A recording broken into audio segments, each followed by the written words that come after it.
present, I will not be able to see their answer chats. Chats, So, yeah. So better we'll take in the end only. okay, all right. Okay. You can put it on slideshow. Yeah. Yeah, it is Is visible. it? Yeah, yeah. Okay. Okay. Hello, girls. So the topic for today's presentation is review of literature. So, as you all know, review of literature is a comprehensive summary of the previous research on a topic. So you will just like review of literature means you will review all the literature which is previously published on a topic. So it basically review literature surveys the scholarly articles, books, and other sources which are relevant to a particular area of research. So you can just go through some published articles or go through the books on the particular topic, or maybe some printed media. All right. This is considered as the most important step of the research process. All right. And it is a laborious, but it is an essential process for the research or for your research study to be successful. Okay. Now, coming to the definition of review of literature, a review of literature is defined as a systematic, explicit, and reproducible method for identifying, evaluating, and synthesizing the existing body of completed and record work which is produced by researchers, scholars, and practitioners.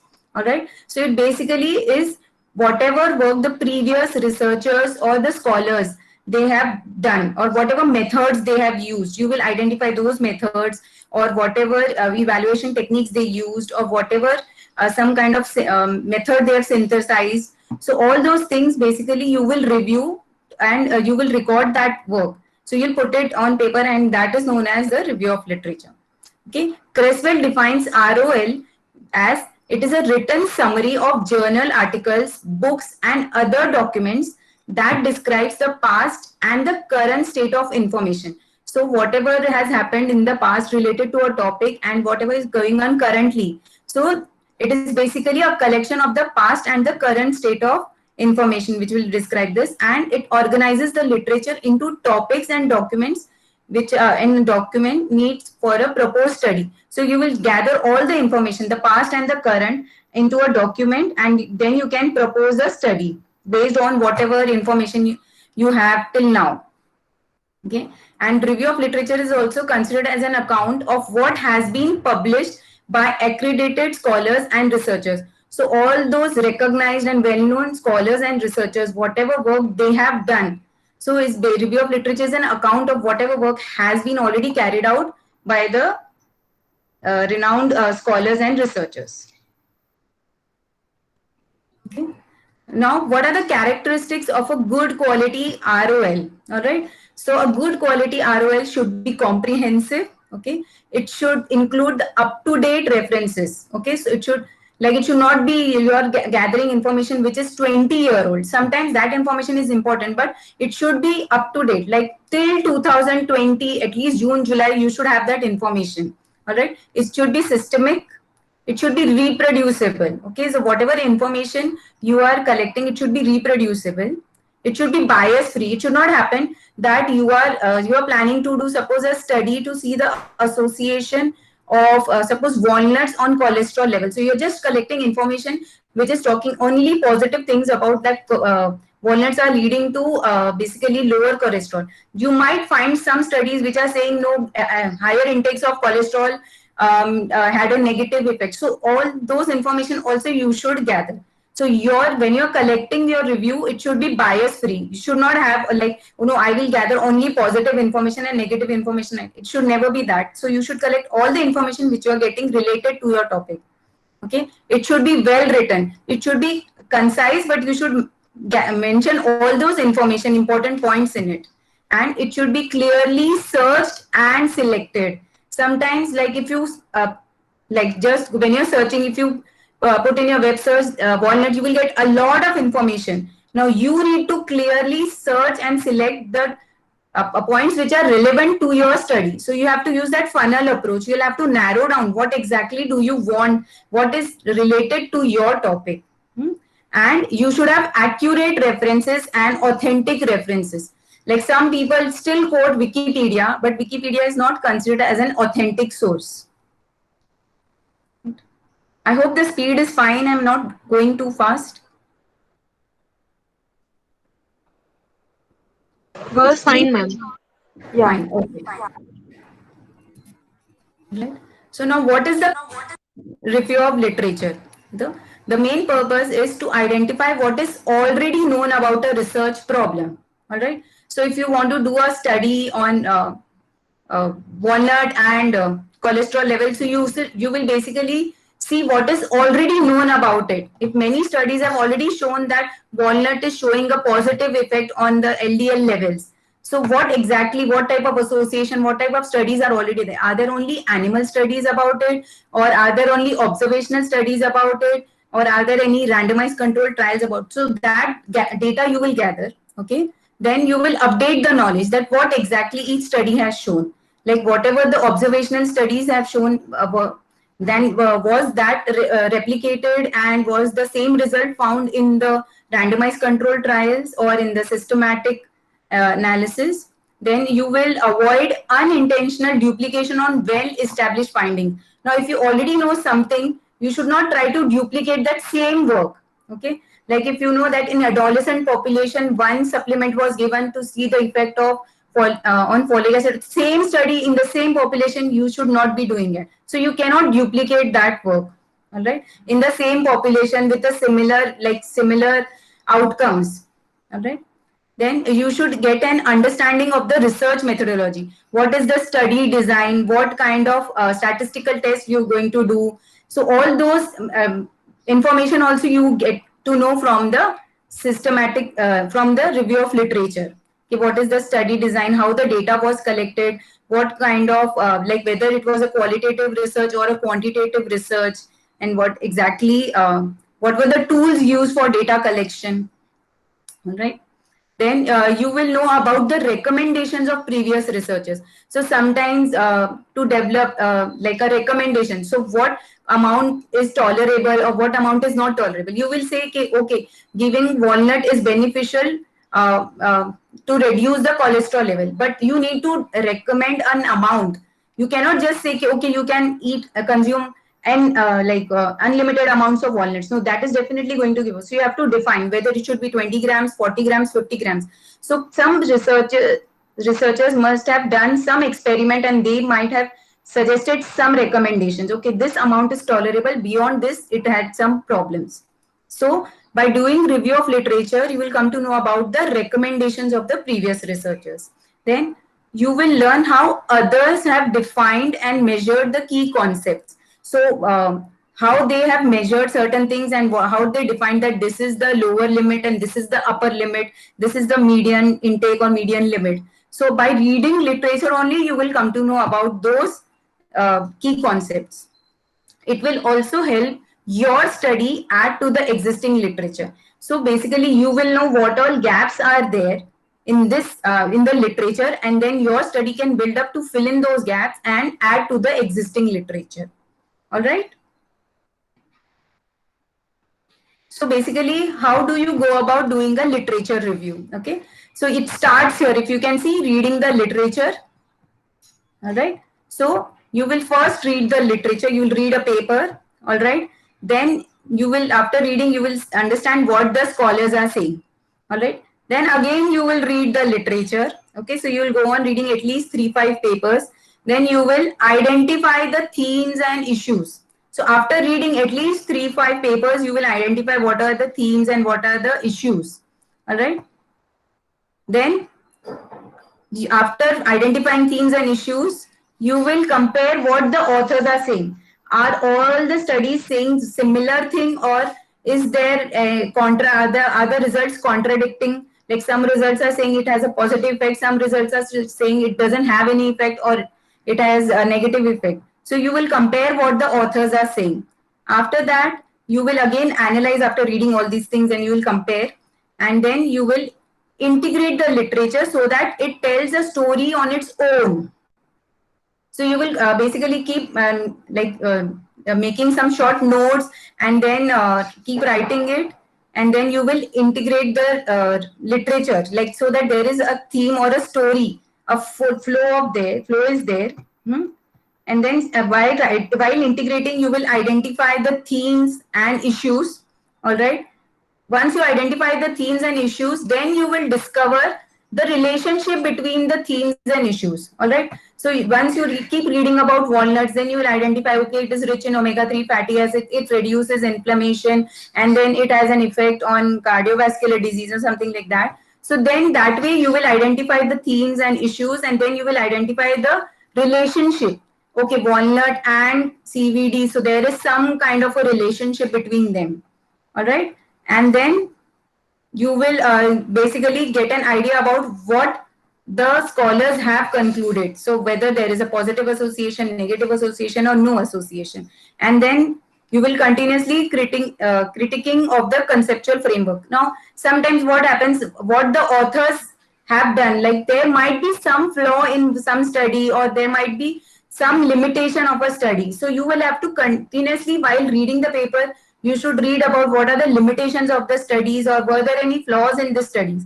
So you have to basically review bias free, without any bias. Okay, there are many studies which have many flaws in it, and they sometimes mention in the limitation of the study. So like sometimes they will say, okay, these are the results we got, but this is an observational study. These results might not replicate when we do a randomized control trial, or maybe a supplementation study is basically needed to replicate the results. So you have to basically do a critical analysis of what the previous researchers have said. And then again, this cycle goes on. All right. Clear with this literature review? How do we go about doing it? Or do you want me to explain this again? Ma'am, can you repeat? Yeah, I'll do that. Okay. So now when you have decided, like you are interested in some topic, so you will pick up a paper related. You can give me a topic if you all are interested in some topic. It could be anything related to your field. Role of dietary fiber. Okay, role of dietary fiber. All right. So you will pick up a paper related to dietary fiber. All right. So then you will read at least 2-3 papers on dietary fiber, right? So then you will know what the scholars or researchers are saying about it. All right. So then you will, after reading 2-3 papers or 5 papers, you will then compare what the authors are saying. Okay. Now, dietary fiber has a major role in reducing cholesterol levels, or in controlling diabetes, or in CVD. All right. So you will read, and then you will understand what the authors are basically. You will compare what the authors are saying. All right. So at the same stage, while reading only, you will keep analyzing and comparing those 5-6 papers. All right.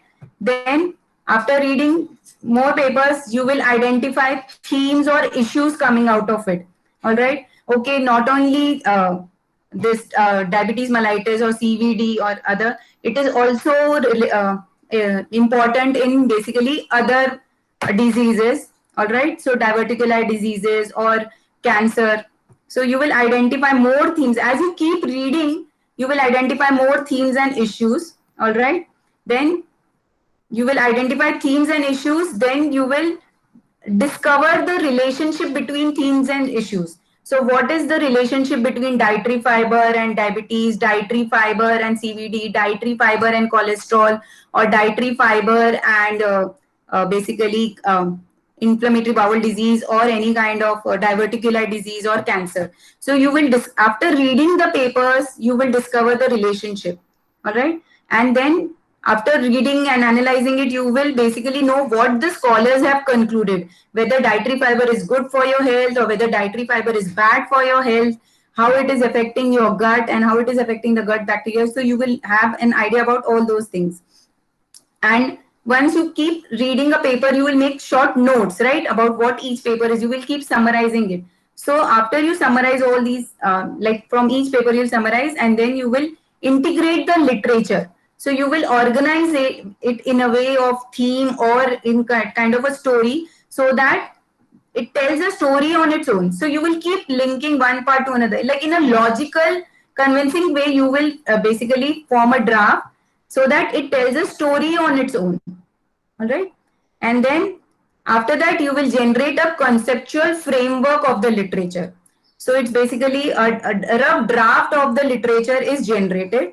And at the same time, once you generate that draft, you will also critically evaluate your conceptual framework. Okay, is it that I'm just sticking to the positive results, or is it that I have included all types of researches related to dietary fiber and which is related to my topic? Am I not just saying positive things about dietary fiber? I should pick up other studies also which have told that dietary fiber has shown, like excess consumption of dietary fiber had led to issues in some nutrient absorption or something like that. So you have to include all those types of studies. All right? Clear with it now? Yes, ma'am. Yeah. So these are the 7 steps to producing a literature review. Sorry. You will identify your question. What is it? So role of dietary fiber, something like that. Then you will review the discipline styles, like whatever studies are there. Again, you will search more literature. You will read, and then like once you read one paper, then after reading one paper, you will have certain questions. Then that will lead to you reading more papers. So it will lead to more curiosity. Okay, you will read about some method they use to basically analyze the dietary fiber content of some basically product or something like that. So then that will lead to, okay, how this is done. You will read more literature. Then you will keep making short notes, and then you will manage your reference.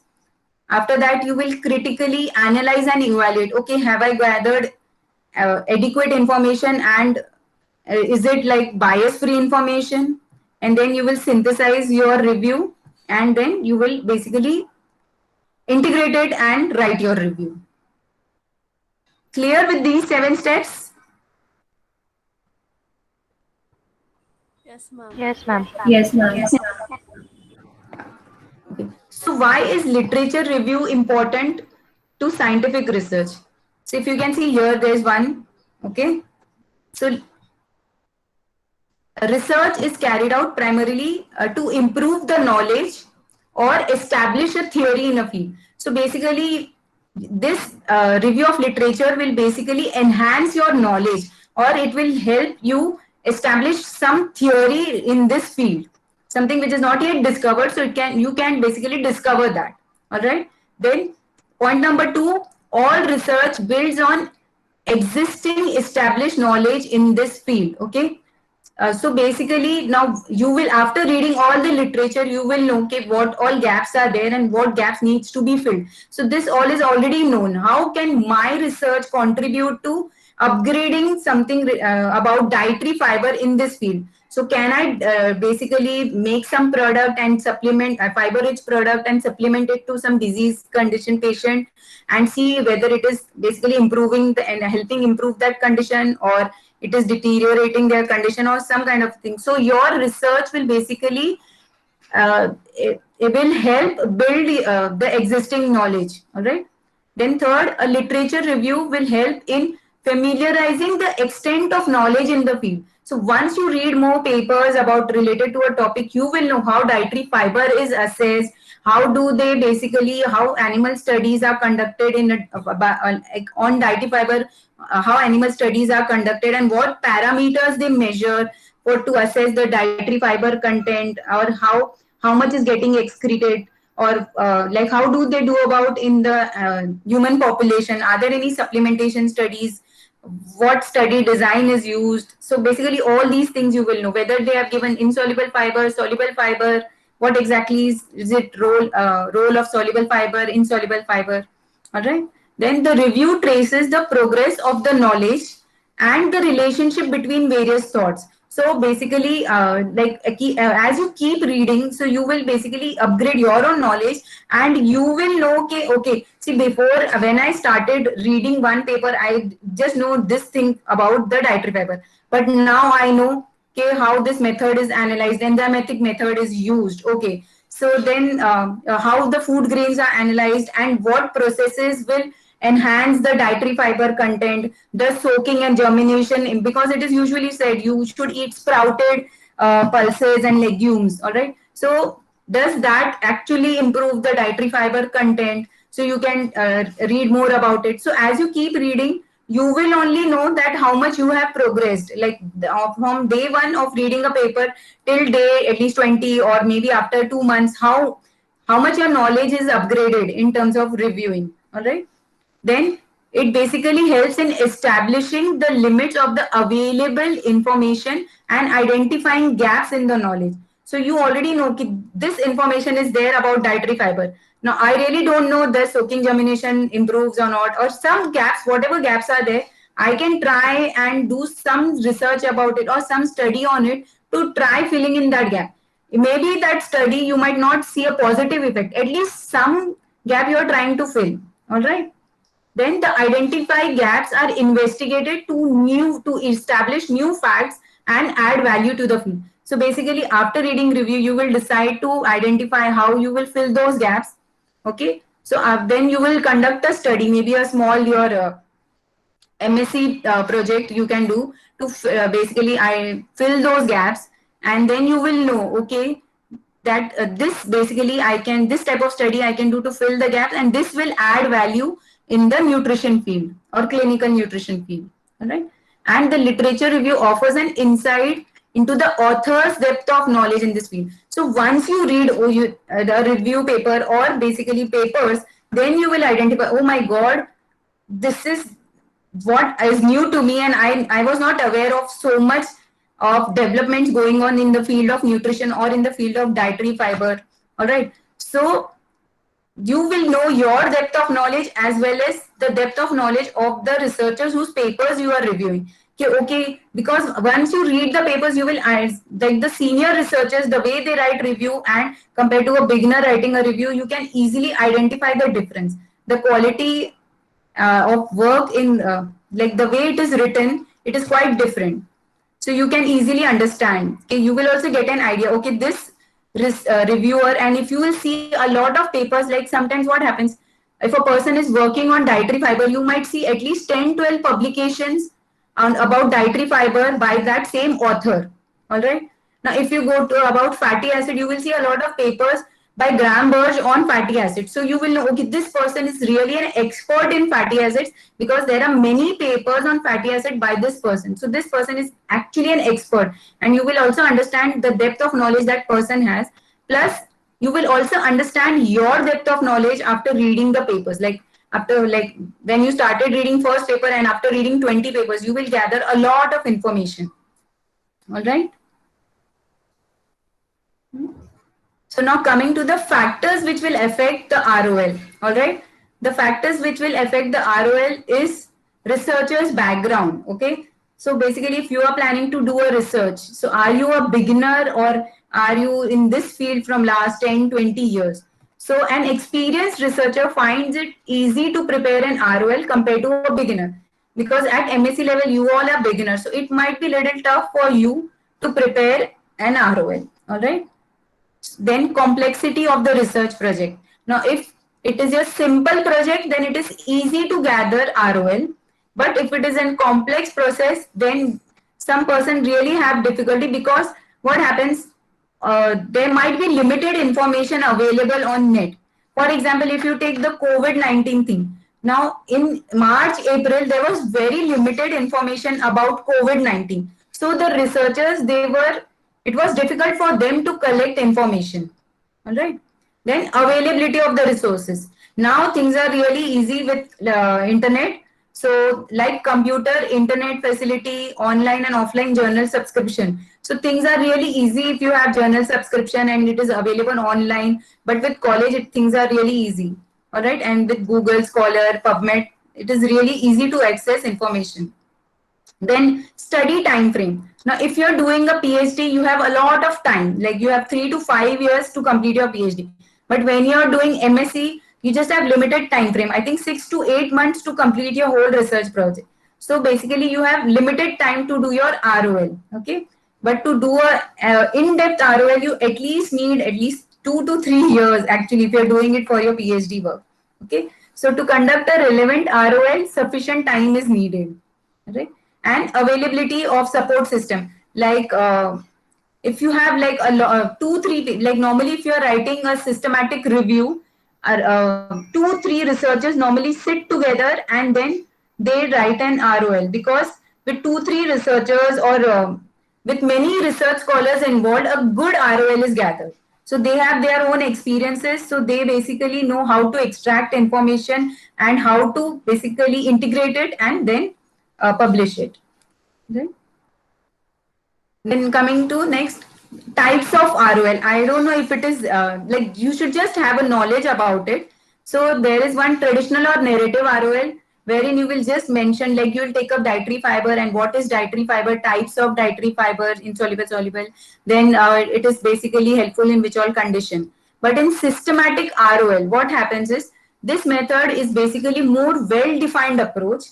It is mainly used for making a complete list of published and unpublished studies relating to a particular topic. So this is considered to be a more authentic systematic ROL. So they will pick up a topic and go in like in sequence and they will cover it in detail, and they will cover all the published and some ongoing studies in it. So basically these are the studies and these were the flaws in the previous studies. Now these are the studies which are covering these flaws, and then once this result. So basically a systematic ROL has an edge over the traditional narrative ROL.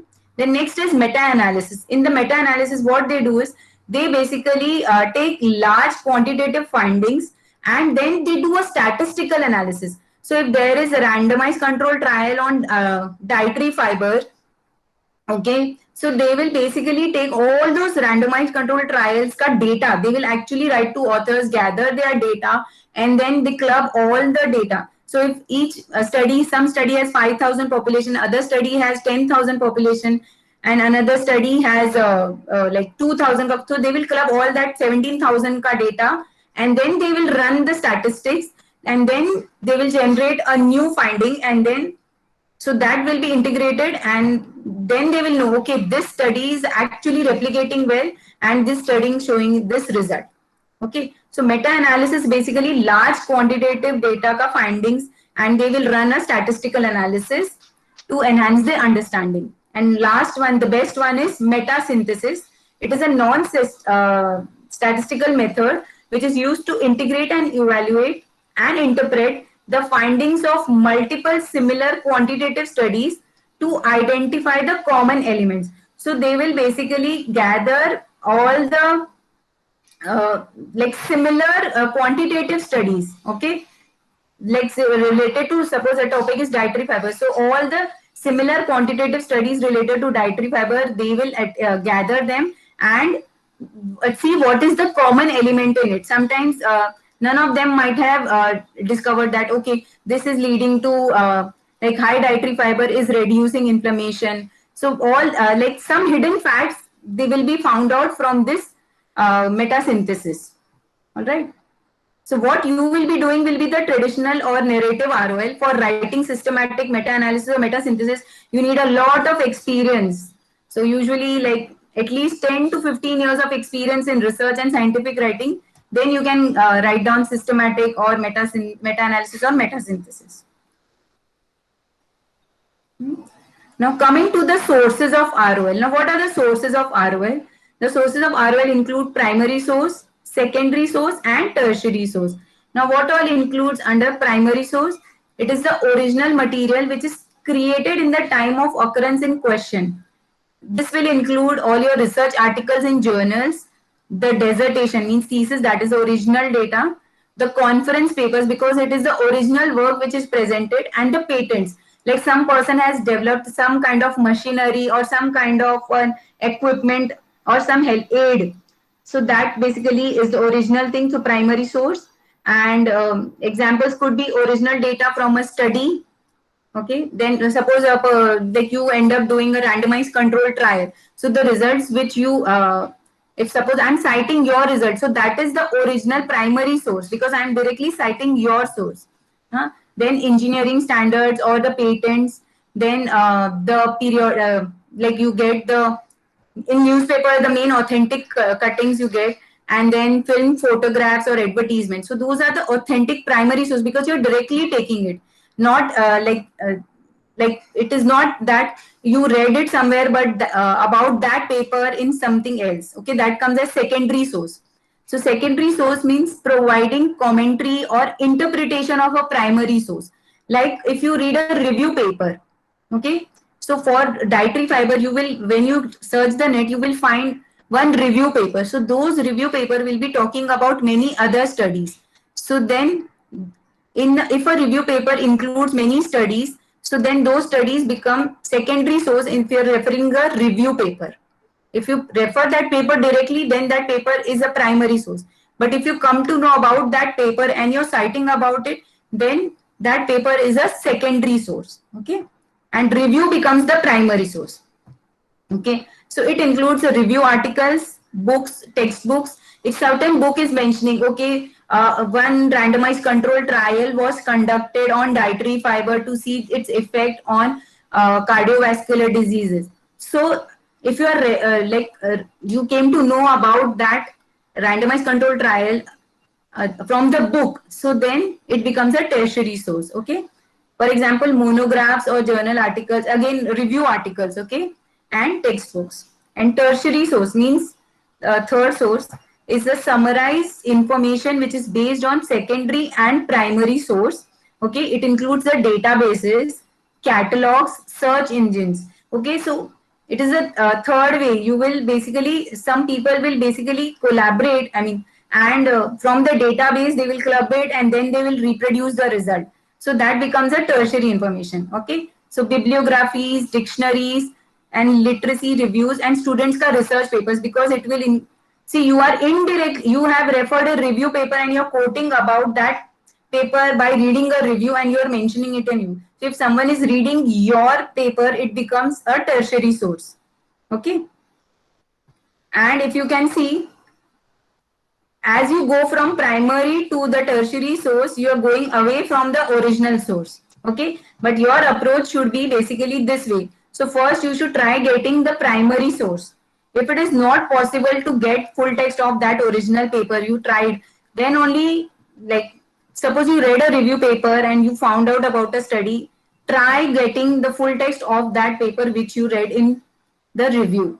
Okay. So if your review will be considered authentic if you have more of a primary resource and less of tertiary resource. It's not that it should not completely have it, but more of it should be primary resource and less of it should have tertiary resource.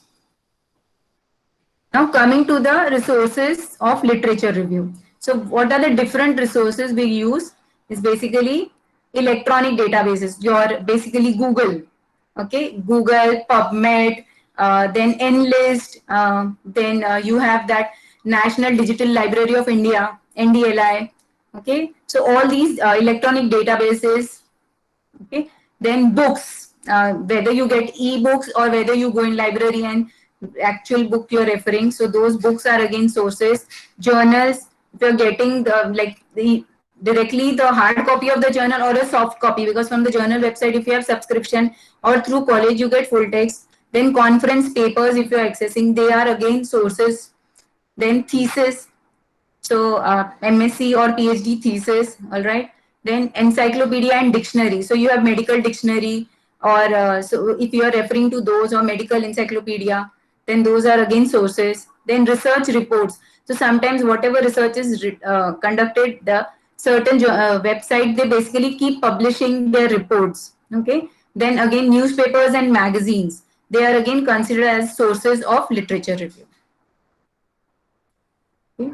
Now first we talk about the electronic sources.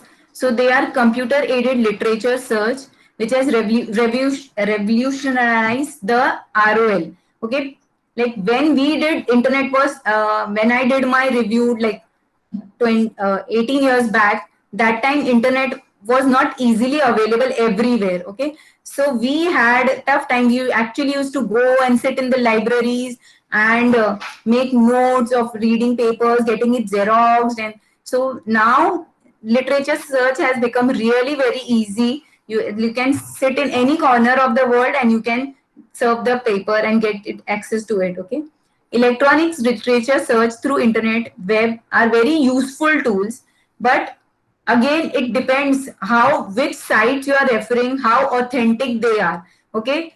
Like it's not that any like any person can become a blogger, but the information has to be really authentic. Okay. And then there are many web pages that can lead to confusion and the lead to information overload. So not all websites are genuine and authentic. So you need to be like, if you type a word name dietary fiber, there are n number of websites you will get.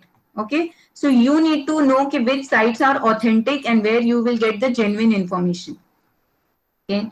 Again, but in spite of all the confusion or whatever information overload it leads to, the electronic sources, they are the most important sources nowadays for literature search. Okay. Now these are the some search engines or databases. You can Google Scholar, you might be aware of, PubMed, Medline, Cochrane databases of systematic reviews. So Cochrane databases are supposed to be like authentic ones for reviews. ProQuest is there.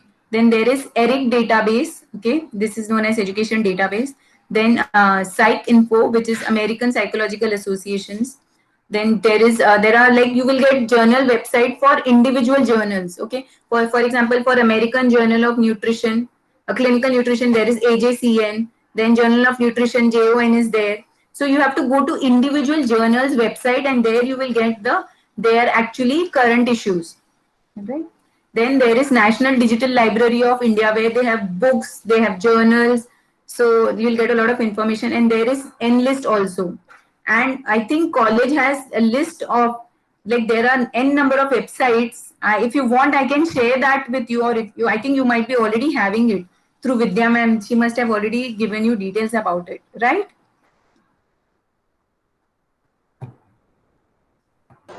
First, please respond. Ma'am is asking Yeah, something. I thought I got disconnected.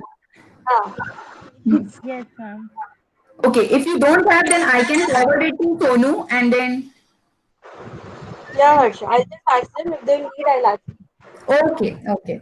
Yes, ma'am. Can you please forward it to Sonu, ma'am? Yeah, I'll do that. Okay. Then coming to the printed sources, we talked about electronic sources. Now coming to the printed sources, they can be located from published abstracts, research papers, review papers, or any other published articles which are published. So those articles can be published in the scientific journals, or they can be published in, sometimes they have like mega press conferences and they basically publish the articles or publish their news about it. So for example, you will have textbooks, encyclopedias, handbooks, or directories or bibliographies. Okay. So like this WHO has publications coming up yearly, annually they have, or country wise they have publications coming up. Then there is National Family Health Survey. They also keep coming up with their publications every 4 years or so. All right. Then a periodical index identifies the source of the article or the book which is cited by listing the titles alphabetically, okay, under author, and the reader should retrieve all such directions before trying to locate the reference. So if you are referring to a periodical, they normally go in the alphabetical order in the name, like author's name wise. So you have to really, when you are looking out for it, you have to read all the direction what is there, how to go about reading the periodical. Okay, and then according to that you can locate the reference. Otherwise sometimes you will just get confused. Okay, like, do I have to keep reading the whole book, or how do we go about? Because when you're reading a periodical, it is really difficult sometimes. So you need to basically have a look at how the periodical is basically going about. Does it go about the author name wise, or does it go most of the periodicals go author name wise. So just check it whether it is going author name wise or whether it is going the topic wise. Right? Then thesis and dissertations, they are also printed sources for literature reviews. And nowadays, universities upload it and you can easily access them. For example, it is easily available on Shodh Ganga, that PhD thesis and master's thesis. So they are available on Shodh Ganga and you can access the work through that. Newspapers and pamphlets, they provide us quite up-to-date information and current information. Then through seminars also you will get quite like nowadays we have webinars, but usually previously we had seminars where whatever new recent advances were happening through seminars, they were basically conveyed or basically advocated. Then there used to be speeches, okay, then conferences to be like to be updated about the recent advances and trends and about the new findings, okay. Then government documents, they are rich source of information. So if you go to like government of India sites and some like Ministry of Health and Welfare, so they will have quite a lot of information. National Family Health, like NFHS, National Family Health Survey, they have a lot of information about the anemia in women, child, men, and what is the basically malnutrition, like BMI, underweight, overweight, obese. So in last 4 years, so every 4 years they will come up with a new report. So now I think NFHS 5 is going to come out soon. Okay, till now we have NFHS 4. So they have all these information collected. Okay. It includes statistical data, research studies, official reports, okay? That is the census data, NFHS data, and reports on laws and other materials. So if you're doing some studies related to effect of uh, like any laws related to food and all. So basically all those reports also, you'll get it from the Government of India website, okay? Then they are also available in national, state, as well as local government offices. So if like if you have access to government offices, then you can go there and actually see those reports also. Then coming to the keywords, when you're searching the keywords online, all right. So it is the most common method of identifying literature, okay. And the keyword needs to be carefully considered in order to generate the data which you actually seeking or which you want to like the data being sought, all right. So if you enter the right keyword, you will get right information within few seconds. Otherwise you will get ample information but you don't know whether it is right or wrong, all right. So one can also consider alternative keywords with similar meanings that might elicit further information. So you should know like what alternative keyword can you use so that you get the right information and you could avoid conflicting or maybe information overload, okay. Then another strategy could be combining keywords, okay. So I hope you all are aware about the Boolean operators. Are you all aware about it? When you use and, or, inverted commas, or brackets, parentheses. So basically, yeah. So if you're searching online, so you can just say dietary fiber and CVD. So it will basically gather information only about papers. Whatever you will get is dietary fiber and CVD. Otherwise, what will happen if you just type dietary fiber / CVD? Whatever information is there about dietary fiber, that will also come up, and whatever information is there about CVD, that will also come up. So basically, keep making use of Boolean operators so that if you're using dietary fiber and CVD or dietary fiber or insoluble fiber or dietary fiber or soluble fiber, so if you can use these words or these Boolean operators, then it becomes really easy to get right information. Okay.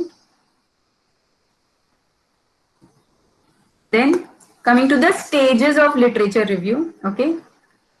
The 5 stages are annotated bibliography, thematic organization, more reading, writing individual sections, and then integrating sections. Okay.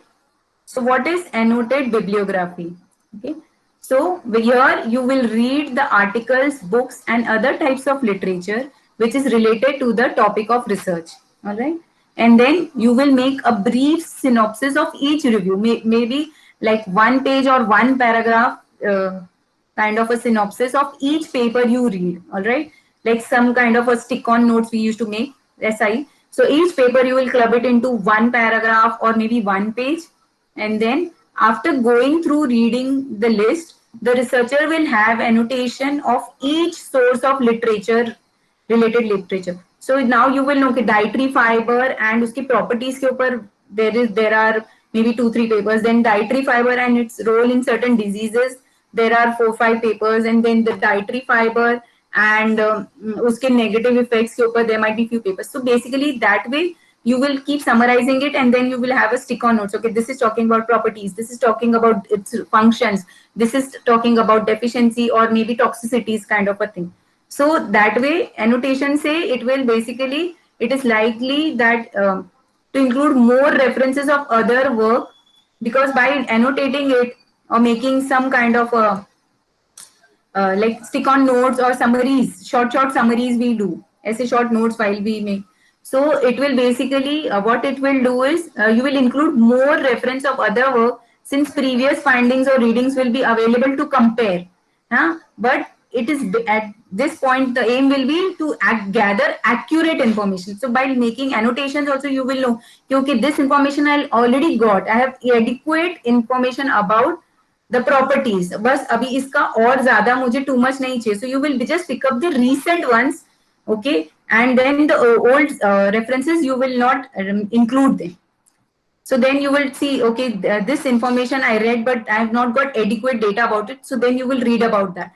So that is why this is annotated bibliography. So you will know, okay, these are papers or these are references I've already like related to this property or this function or about this kind of like association in certain disease. I've gathered that information.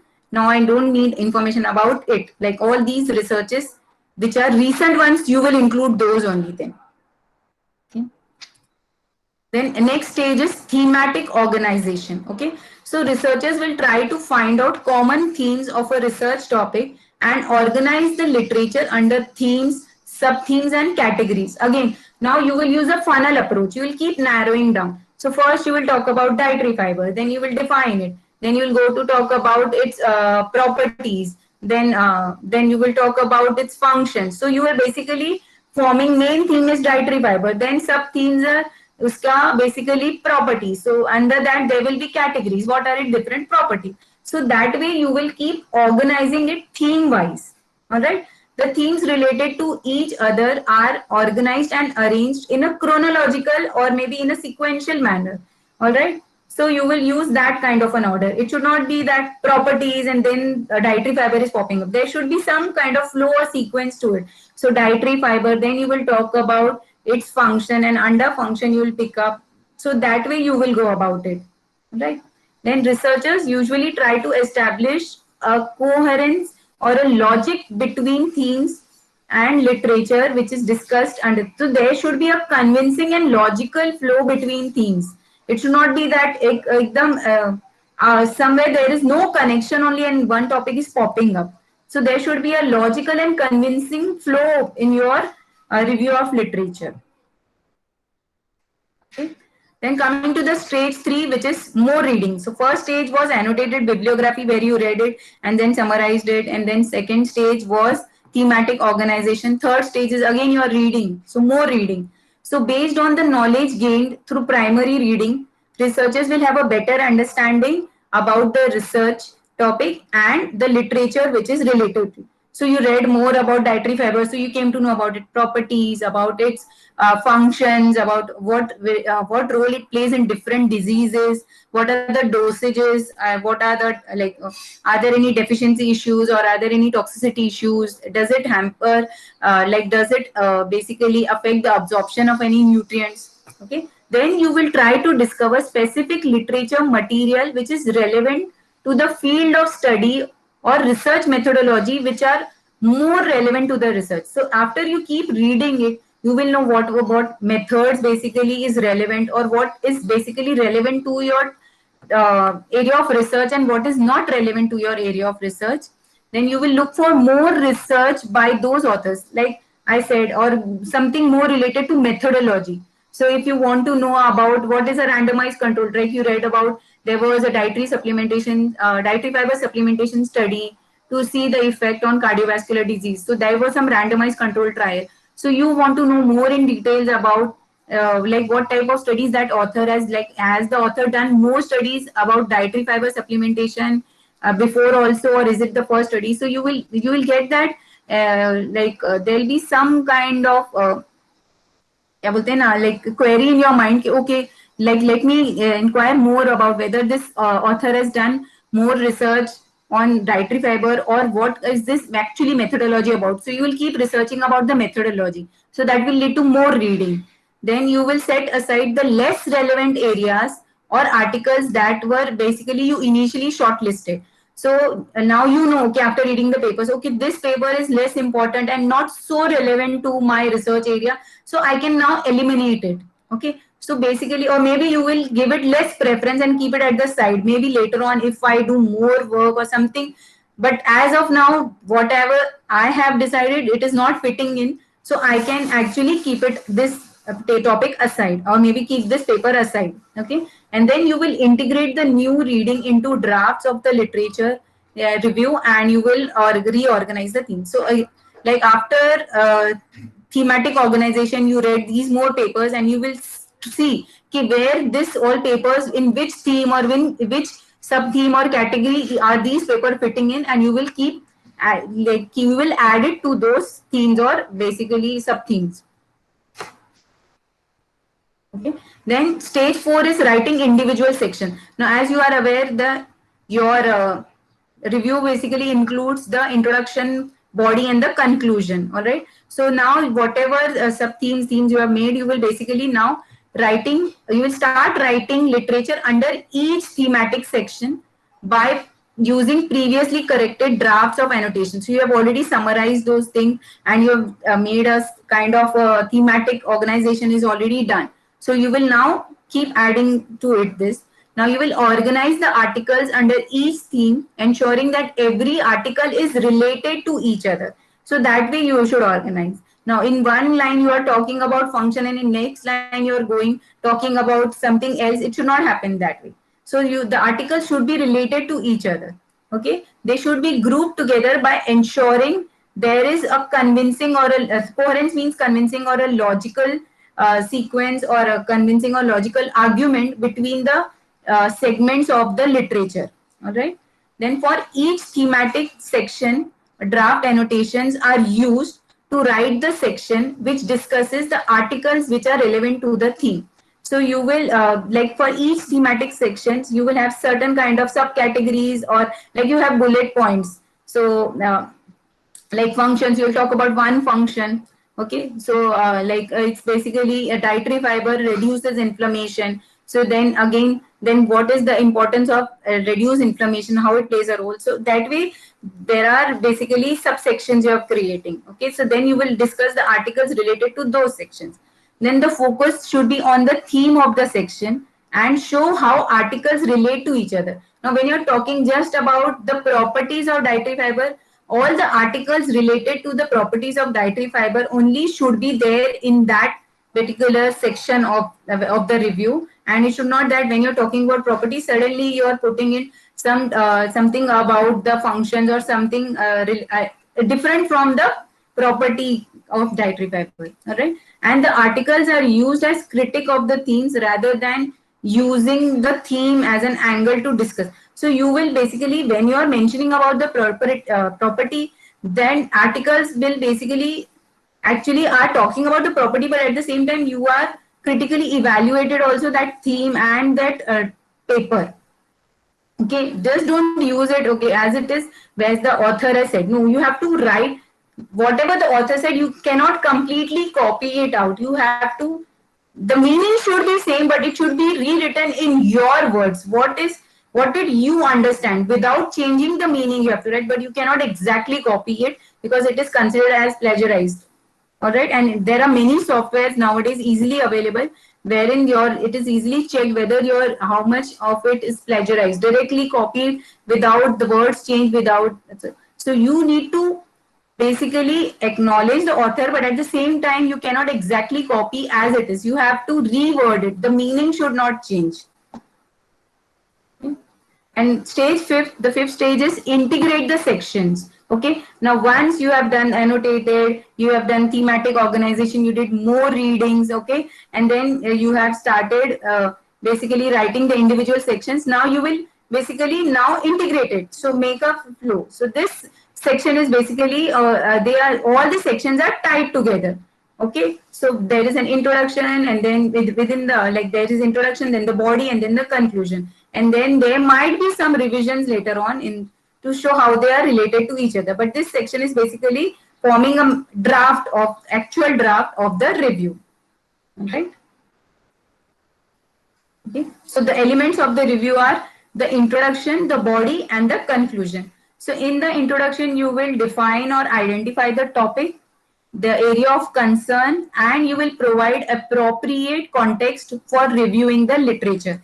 Why you want to review this literature, you will basically provide appropriate context for that. You will point out the overall trends in what has been published about the topic or conflict in theory. Okay, so whatever is there, whatever is paving, like whatever is published about the topic, or what is the conflict about this topic, then what is the conflict about the methodology or evidence, whatever evidence is available, and conclusion, and what are the gaps. You have to mention that in the introduction. Then you will establish the writer's point of view for reviewing the literature. So you need to basically justify why you are basically doing this review. You'll explain the criteria which you have used in analyzing and comparing the literature and organization of the review. So you will have to basically, here you will justify it. Okay, why and how, okay, you did it. Then coming to the body of literature, the group research studies and other types of literature according to the common denominators such as qualitative versus quantitative approaches, conclusions of the authors, specific purpose or objectives or chronology, and so on. So basically, whether what type, so you will have to group the research studies. Okay, whether you're going first describing all the qualitative studies, then you're describing the quantitative studies, or you're going to like go on the basis of, first you will talk only about the positive like result studies, and then about the negative result studies. There should be some kind of a sequence of flow. One study talking about the qualitative study, another talking about quantitative, then qualitative. Aisa nahi, there should be some kind of a logical and convincing sequence or chronology, something like, or maybe you're taking the common methodologies together. So there should be some kind of a flow to it. All right. Then you will summarize the individual articles with little details as each merits according to the comparative importance in the literature. Okay. So ऐसा नहीं है कि like one study को you're giving too much importance and other study को you're not giving any importance. So like every study you should give it like minimum of 2-3 lines, something like that. It should not happen that one study you are describing in 10-12 lines and another study you're just giving in 1 line. So summarize individual articles with little details but important ones. All right, so you are talking about it in 2-3 lines, but you're talking about the main important points in those 2-3 lines. Right. Then assist the reader with a strong umbrella sentences at the beginning of the paragraphs, signposts throughout, and brief summary sentences at intermediate point. So you need to basically use the umbrella approach. Like it is broad, then it is narrowing, and then it is narrowing. So similarly, basically you will use. So you will basically use signposts throughout and use brief summary of the sentences at intermediate point. Like, okay, basically this whole section basically meant this. Okay, clear with this body part? Like first you will talk about this, then you will go down, okay, this section mentioned about this. So you will basically summarize the whole section also with few points. All right. And then coming to the conclusion, you will summarize major contributions of significant studies of the body, like whatever was there in the body, I mean the main section, okay, of knowledge under review, maintaining the focus established in the inter. So you have to make sure you're justifying it and the focus is what you had maintained in the introduction. Okay, so keeping under that only, accordingly you will summarize the body. All right. Then you will evaluate the current state of the art for the body of knowledge reviewed, pointing out the major methodological flaws or gaps in the research. Okay. And then were there any inconsistencies in the theories or findings and the areas of like in the areas, and is there any scope for future studies? So this is what you have to do it. This is like you will basically find out all the strengths of the previous researches and the limitations of the previous studies. So in the flaws, you will find out were there any methodological flaws, like why did they choose only this specific population? or why did they choose only women, or something kind, like you need to find out and evaluate after reading, like will gender or will age affect it, something kind of thing. All those things you need to keep questioning, okay, while reading the paper. Then research, so all these gaps you will find out, and accordingly you will know, okay, now these are the gaps, and on the basis of this I can develop or propose a new study, and which I can work on, okay. And then you will conclude by providing some insight into the relationship between the central topic of your literature. So after doing all the critical evaluation, like whether the strength of the study you're finding out and the limitations of the study, and then you will say, okay, so these are the gaps there, and then this could be because of this, or maybe this needs to be analyzed, or this needs to be studied, so I can work on, or maybe something on the basis of that you can basically build in your research. Now, this is again the guideline for writing a literature review. Again, this is all what I have discussed. You will conduct a thorough literature survey. Okay, when you are before starting your work, and then you will keep reading papers. You will ensure to present the research problem clearly. What exactly is the problem? You will make sure you will present it clearly. Okay, you will compare and contrast the different views in the sources, whatever, like you should not come up with only positive results, that is what I said. So you will compare and you will contrast also the different views, like some might say there were no effect, they might say there was positive effect, there was negative effect. So you should compare and contrast all those different views. Then it should include the title, abstract, index, introduction, corpus means the body, and bibliography and appendices, okay. So it should include all these things, the title, the abstract, the index, all right, because the review also has a small index in it, okay, like the what all the topics are you going to cover when you're in your review. Then you will mention the paper's methodology, analysis, instruments used, equipments used in the study. So in the review also, during the methodology, like whatever methodology the researchers previous studies have used, you have to mention that, okay. Very important thing is to cite properly, okay. This is very important. You cannot miss any study. Whatever study you're talking about, that should be cited properly, okay. You should limit the bias. Please don't have any bias, okay. Dietary fiber means it will have positive effect only, और ये study कैसे बोल रही है कि इसको नहीं मिला any effect, or they saw negative effect. No, this is not right. Don't have those bias in it. Anything can happen, all right. And then you will summarize the strengths and weaknesses of the study. As I said, you need to summarize the strength and weaknesses of the previous studies which you read. Not all studies are perfect. There are some flaws in each study. Some flaws are minor ones, some flaws are major one, all right. So each study has some kind of flaw in it, and a good study is the one in which the author acknowledges. You might see in each paper there is limitations and strengths of the study. So if the author is acknowledging the flaws, then that study is genuinely a good study, all right. So these are the guidelines for writing the literature review. Now this is just an example of a bad review and a good review. Just one paragraph I've shown it. So if you want to read it, like this says that the sexual harassment has many consequences. Adams, Cote, and Padgett found that some women students said that they avoided taking class or working with certain professors because of the risk of harassment. They also found that men and women studied students reacted differently. Their research was conducted through a survey of 1,000 men and women graduate and undergraduate students. Benson and Thompson study in social problem list many problems which created by sexual harassment.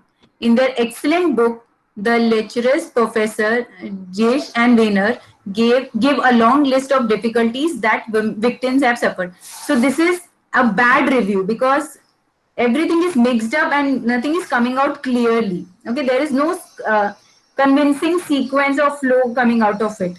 Okay, now see the example of a good review. The victims of sexual harassment suffer a range of consequences, from lowered self-esteem and loss of self-confidence to withdrawal from social interaction, changed career goals, and depression. all right, and then they have cited the authors. For example, Adam Cotte and Padgett noted that 13% of women students said that they avoided taking a class or working with certain professors because of the risk of harassment. So, how in a sequential manner and in a logical sequence they are showing what all these different authors said. Okay, you can see the difference, right? Yes, ma'am. Yeah. Now, these are just the few points which you needs to be considered. You need to be specific and succinct. Please use a funnel approach because you'll get lot and lot of information which might not be related to your topic, to your population. So be very like specific, be selective, okay, narrow down a lot of information into small space for literature review. Okay, so important points which are relevant to your review focus only must be mentioned. Okay, focus on the current topics. Okay, analyze points such as if it is a current article or it is an old article, are the claims which are made, claims or evidence or the arguments, they are superseded by more recent work. Whatever claims the previous articles have said, but current articles are just contradicting it. So how authentic will it be now? Maybe it was 20 years back, that was true, but now it is not. So do you need to include that article or no? If it is not current, then is it important from a historical background point of view? Sometimes you need old references also just to justify how it evolved or how that thing progressed, but not necessary every time you need. Okay, ensure evidence for claims, like you have to focus for claims which are made in the literature. What is the evidence, how authentic it is, and then what type of evidences are offered, and how is the data analyzed? Is there any statistical method done, or just like lame claims are made? Okay, is the evidence relevant and sufficient? What arguments are given? What assumptions are made? So on the basis of that, you need to think, okay, should I include it or not? Then focus on the source of evidence. Okay, ensure the reliability of the sources. Okay, and the information. So if they are from the author's own experiment, or from the survey, or from the government records, or what it is, or if it is from the tertiary source, because what I say, if you are writing, it might come out different, and what I say you have written and someone else is taking, so tertiary source, it might get diluted or maybe the meaning might change. So how reliable is it, and how authentic is it, that you need to get it checked. Okay, then account of contrary evidences. Okay, does the author take into account the contrary or conflicting evidences and arguments? Okay, are you considering both side of the coins, or just taking to one side with a biased mind? Okay, then are you like even in the, if the review article which you are reading, does the author address the disagreements with other researchers? So the paper which you read, have they mentioned about any disagreements, or maybe this was like something about the strength, limitations, or what were the flaws in these studies, and what were the like positive points about these studies? So you will get all these things once you read a review.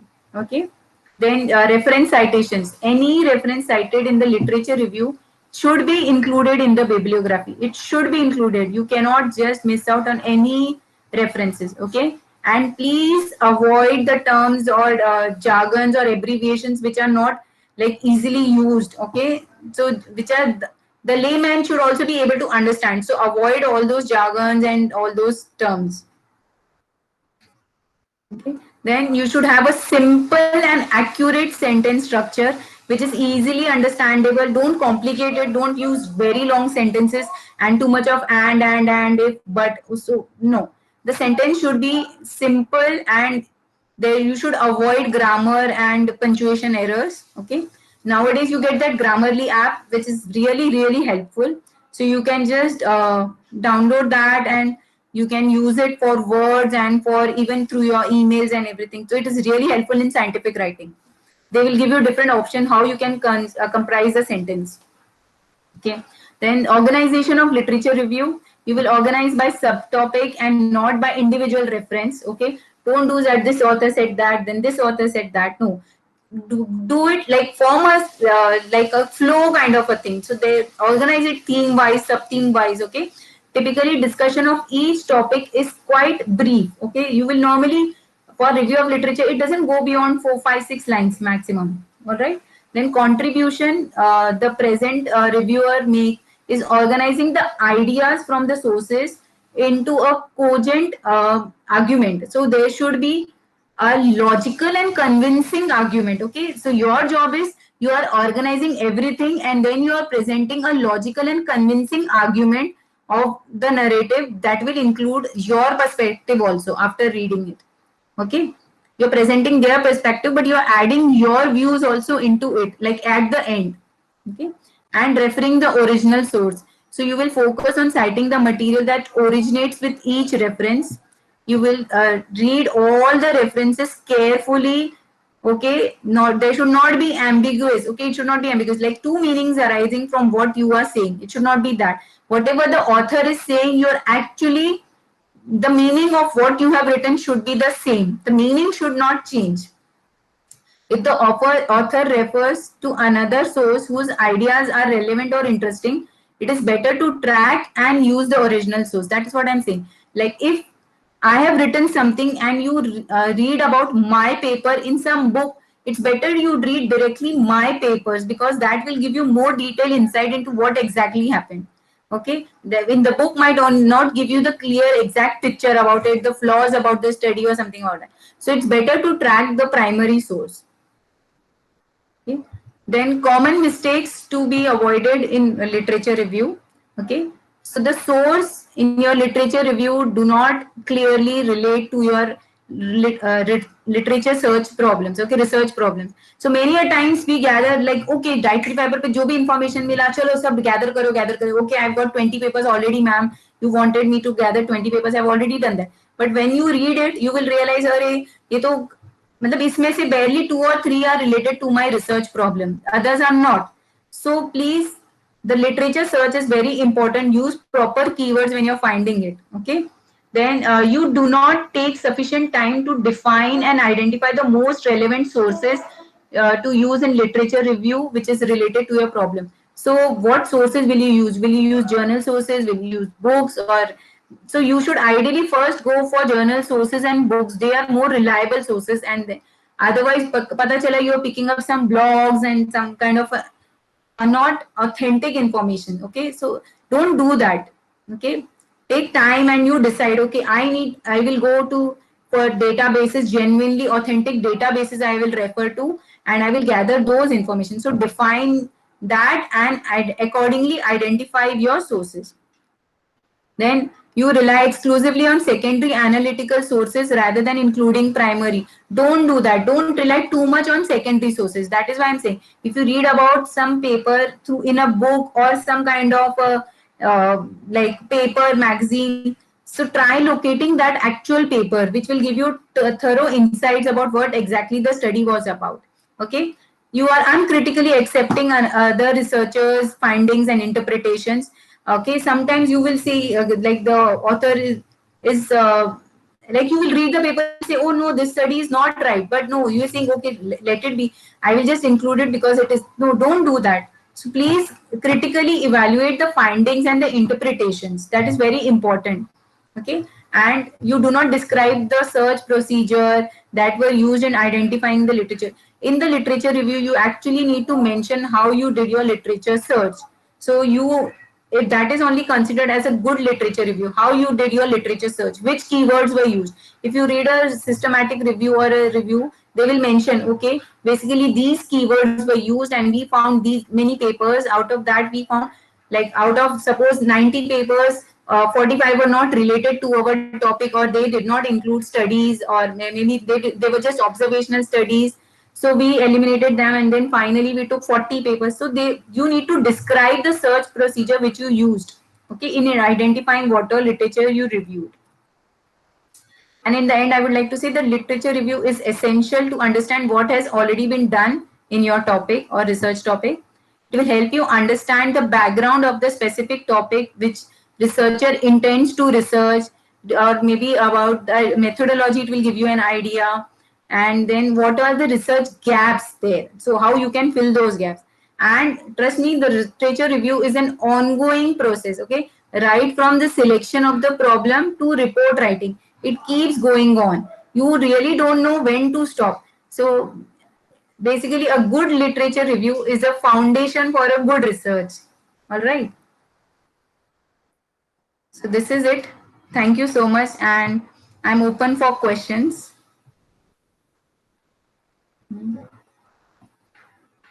I hope I'm audible throughout. Thank you, Harsha. Welcome. Oh, I exceeded. I'm extremely sorry. I exceeded. I did not know the time. No, no issue. This is a very important topic for them. They're very relevant at this stage of time because they have started their thesis and All probably right. now they are on the stage of writing their ROL and all. So, Okay. any doubts for ma'am? You all have Um, any? I hope you all understood it. yes, ma'am. Ma'am, I had a doubt. So, Yes. while writing a review, is it necessary that we need to include the methodology for every research, or only conclusion, or is enough sometimes? No. See, methodology in like you mean to say in your review of the methodology or the article you reviewed up the methodology of those articles. Uh, Ma'am, I'm saying like, ma'am, you're just, I think the net connection was poor. I cannot hear you. Hello, Can you can you repeat hear it? me? Yes, ma'am. Now I can hear you. Yeah. So I am saying you mean to talk about the methodology of the articles you reviewed, right? Yes, ma'am. Okay. So what was the question about? I could just about heard about that. Yeah. So I was asking, like, if we read an article and we make a summary of it. So is it Hmm. necessary to include the methodology of the paper? Include the methodology of the paper in the summary, or conclusion is enough? Again, it depends on your topic. Okay, like your research topic is like deciding about the method, right method for analyzing the dietary fiber content. Then stressing on the methodology is important.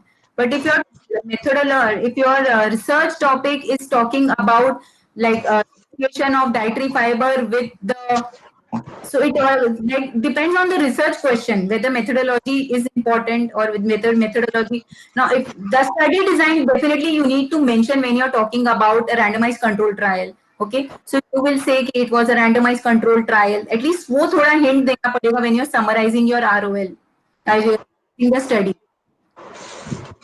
Okay, ma'am. And ma'am, I had one more question. Yeah, Like, yeah, go ahead. if we write an ROL and you said we have to change every sentence, but is it possible, like, if we are collecting about 50, 60 ROLs and do we need to change every sentence? Because if a result has some stats, the Hmm. sentence, it might be possible that the sentence might remain same. So will it come in the plagiarism part, or no? I was just confused. Basically, see, there might be two, three studies which are saying the same result. Okay, so you can see that previous studies have reported that basically dietary fiber supplementation or dietary fiber intake reduces cholesterol levels, and then you will like quote those authors. You get my point. It's not necessarily like each study you will talk about because all those three studies are talking about the same thing, right? Okay, Does that ma'am. answer your question, Kathy? Yes, ma'am. Thank Yeah. you. Yeah. Does ROL Ma'am, have to be? Yeah, yeah, Drashti. yes, ma'am, I have a question. Like, ma'am, if in a study, in the introduction part, in my topic, there is word COVID, right? So, in the introduction part, I have to give some background about it, like what is known, then the pathogenesis, and like that, the subtopics goes in the flow, right? So, Yeah. ma'am, if in the pathogenesis part, I club 2 to 3 research papers and I write my pathogenesis part, but ma'am, while writing that, a lot of changes won't happen. Like ma'am, pathogenesis में जो words है वो तो वही रखने हैं scientific. Then ma'am, like even due given the like the name of the researcher and still, then how do you go about writing in such a thing, like it Uh, doesn't then get into plagiarism, or like ma'am थोड़े terms तो जैसे रहेंगे वैसे ही लिखने पड़ेंगे, certain so then terms will be, yeah, जैसे रहेंगे वैसे ही. Like if they are saying कि uh, it affects the lungs. So that you will have to say it affects the lung. But see, basically, when you write paper yourself, you will use direct. But when you are writing someone else's paper, so you will say, "Na, these authors have reported that." You see, Okay, ma'am. So the starting yeah, line or the studies have shown that, or yes, XYZ researcher et al. yes, In the year have said that. Okay. yeah. Exactly, एकदम word to word नहीं, just वो copy and paste. Don't do that. That is what I'm saying. So ma'am ऐसे case में जहाँ पे ऐसे pathophysiology वगैरह है वहाँ पे चेंजेस होंगे बट ऐसे थोड़े माइनर चेंजेस हम कर पाएंगे राइट Yeah, बाकी exactly. Other things would remain same like we can not do anything for that right Again, we need to read it, and then once I read it, I can help you whether this thing has to be as it is, or we can just move it and play it along, and without changing the meaning, how can we make the sentence? I need, then only I can help you with that. Drashti. For an example, Harsha, definitions also. Generally, Yeah. definitions we don't change. We No, keep. definition we keep it as it is, and we say that okay, like as it, I showed you the three authors' definition, so we will keep it as it is, and we say okay, it is defined as this, as this is like this is basically cited from this author's paper. So certain things and certain like the classifications and all those you will mention as it is. They are basically the standard ones. You cannot change that. We Ma'am, have. I had a question. Yes, Ma'am, please. if a study includes a flow chart or a mechanism of certain thing, then it is all right to copy paste that flow chart or include the same flow chart in our thesis while quoting that. Yes, but then you need to mention the source very clearly from where you got that flowchart. The citation should be there. You just cannot just keep it, and it should not be that you have made this. Under the flowchart, you need to mention the source. Okay, from this author, this journal, this volume number, page number.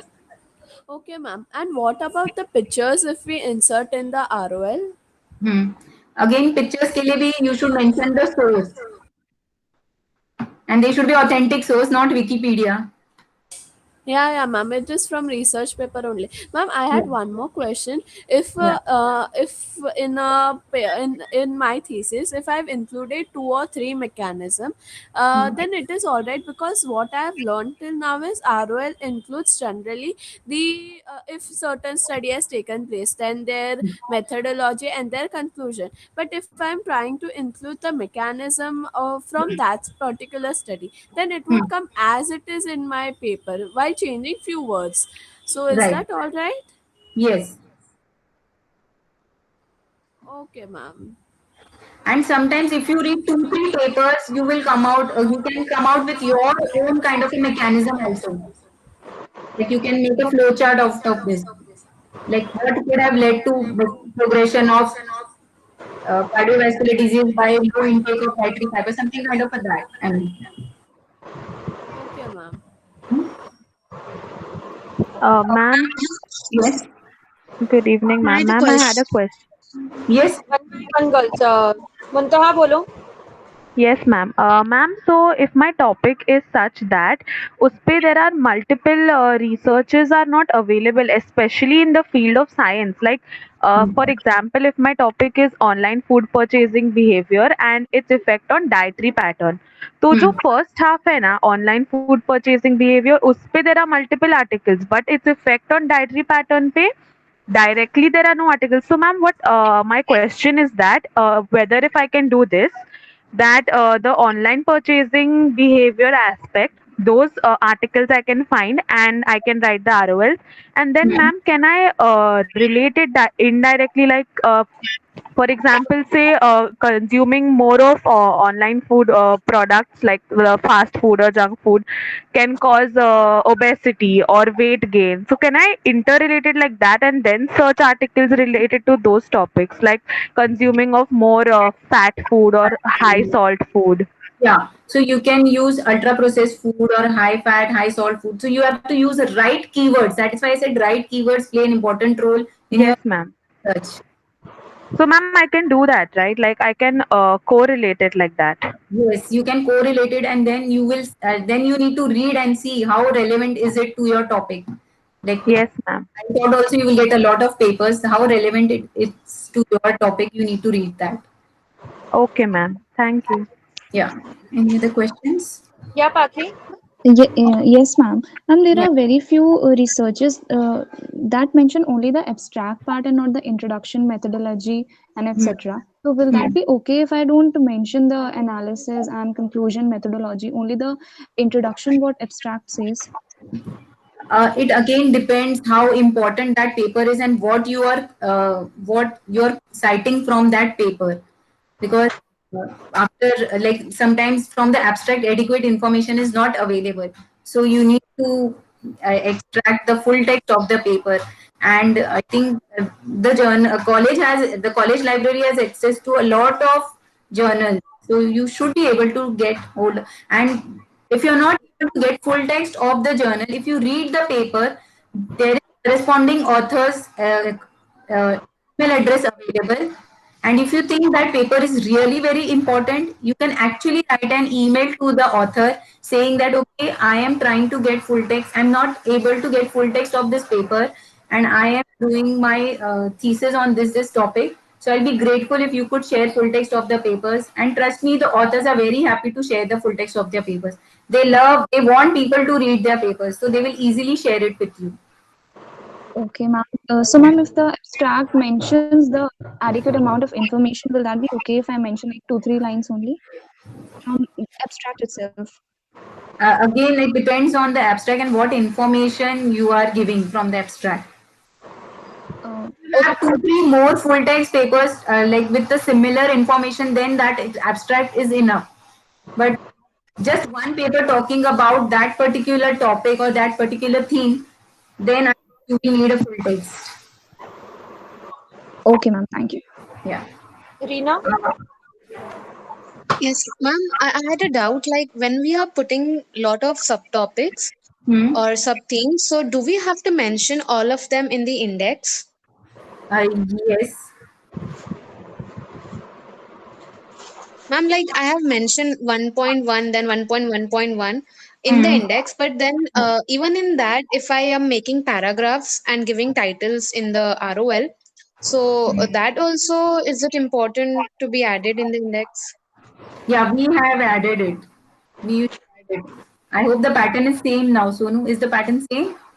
I had also added, see, like my topic was carbohydrate consumption. So, Hmm. carbohydrate and CVD and carbohydrate and hypertension. So, these were the main topics. But I think in Rina is asking like carbohydrate and CVD.